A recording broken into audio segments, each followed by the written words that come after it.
اعوذ باللہ من الشیطان الرجیم، بسم اللہ الرحمن الرحیم۔ حضرت ابن مسعود رضی اللہ تعالیٰ عنہ بیان کرتے ہیں کہ نبی کریم صلی اللہ علیہ وآلہ وسلم نے فرمایا، قیامت کے دن انسان کے قدم آگے نہیں سے رکھ سکیں گے جب تک کہ اس سے 5 چیزوں کے بارے میں سوال نہ کیا جائے گا۔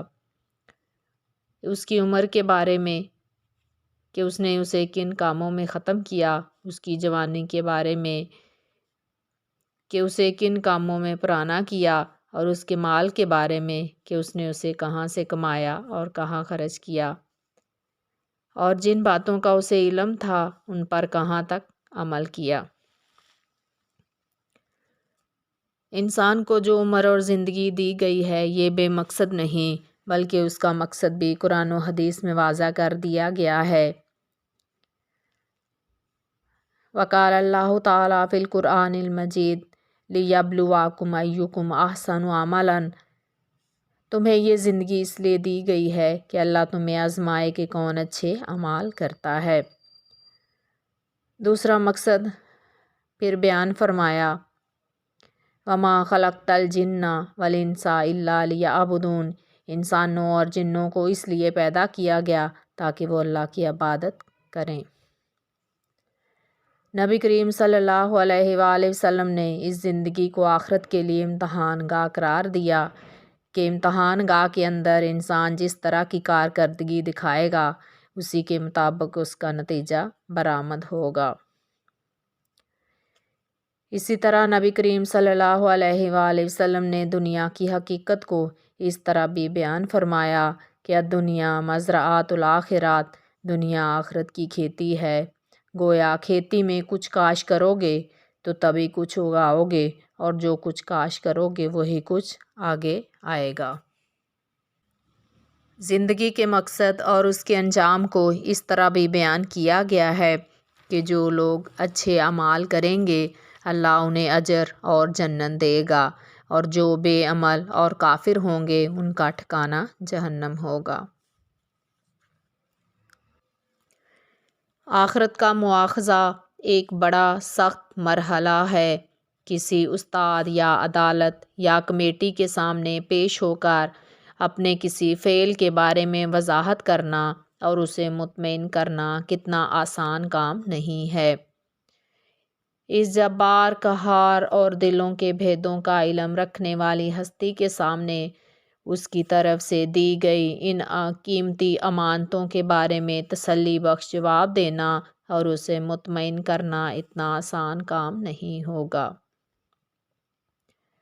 ہر شخص کو متوجہ کیا گیا ہے کہ وہ ہر روز اپنے اعمال کا محاسبہ کرے اور دیکھے کہ کیا وہ اللہ احکم الحاکمین کے سامنے کھڑا ہو کر اسے اطمینان بخش جواب دے سکتا ہے۔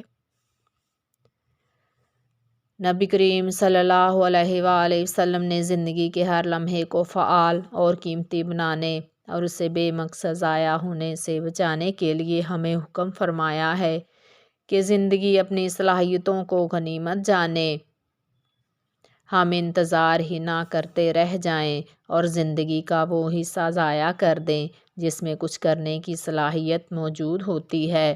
آپ صلی اللہ علیہ وآلہ وسلم نے فرمایا، تم زندگی میں کوئی عمل کرنے کا انتظار کرتے ہو، اس خوشحالی اور دولت مندی کا انتظار کرتے ہو جو آدمی کو سرکش بنا دیتی ہے، یا انتظار کرتے ہو اس ناداری اور محتاجی کا جو سب کچھ بھلا دیتی ہے، یا انتظار کرتے ہو حالت بگاڑ دینے والی بیماری یا عقل و حواس کھو دینے والے بڑھاپے کا، یا اچانک آنے والی اور فنا کر دینے والی موت کا، یا تم انتظار کرتے ہو دجال کے آنے کا، اور دجال بدترین غیب ہے جس کا انتظار ہے، یا منتظر ہو قیامت کے آنے کا، اور قیامت بڑا سخت اور بڑا کڑوا گھونٹ ہے۔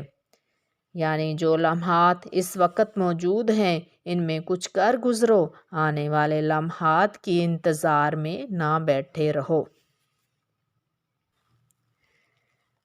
اللہ نے انسان کو بہت سی صلاحیتوں کے ساتھ پیدا کیا ہے اور انسان کی ذمہ داری ہے کہ وہ ایک کامیاب زندگی گزارنے کے لیے ان صلاحیتوں کو استعمال میں لائے، بے عمل اور بے مقصد زندگی کی راہ اختیار کر کے ان صلاحیتوں کو ضائع نہ ہونے دے۔ اللہ تعالیٰ نے انسان کو جو صلاحیتیں عطا فرمائی ہیں، یہ انسان کے پاس اللہ کی جانب سے امانت ہیں۔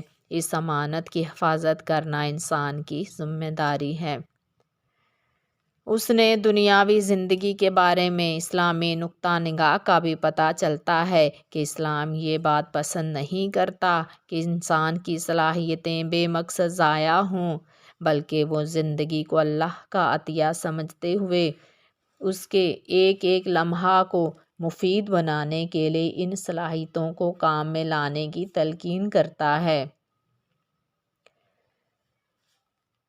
چنانچہ اللہ تعالیٰ نے سورہ بنی اسرائیل میں فرمایا، جس کا ترجمہ ہے، بے شک تمہارے کانوں، تمہاری آنکھوں اور تمہارے دلوں کے بارے میں تم سے سوال کیا جاتا ہے، یعنی یہ کہ انہیں استعمال کیا یا نہیں کیا، اور اگر استعمال کیا تو مثبت مقاصد کے لیے استعمال کیا یا منفی مقاصد کے لیے۔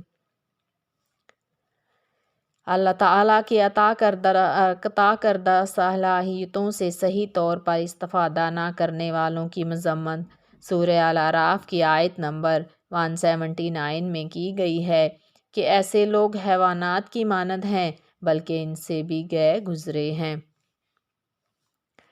ان احادیث کی روشنی میں ہم یہ اندازہ کر سکتے ہیں کہ اسلام دنیاوی زندگی کے بارے میں کس قدر مثبت اور ترقی پسندانہ سوچ رکھتا ہے۔ اسلام ایک متحرک اور فعال زندگی کا تصور دیتا ہے۔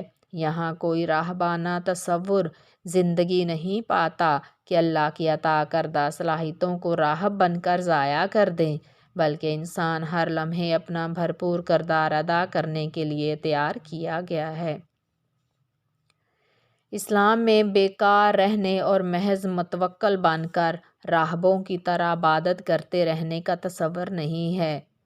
نبی کریم صلی اللہ علیہ وآلہ وسلم کا یہ فرمان کہ جس شخص کا آج گزرے ہوئے کل سے بہتر نہیں ہے، وہ شخص ہلاک ہوا، انسانی زندگی کو فعال متحرک بنانے کے لیے ایک سنگ میل کی حیثیت رکھتا ہے۔ اللہ تو اس بات کا انتظار کر رہا ہے کہ تم اعمال صالحہ کرو۔ وما علینا الا البلاغ۔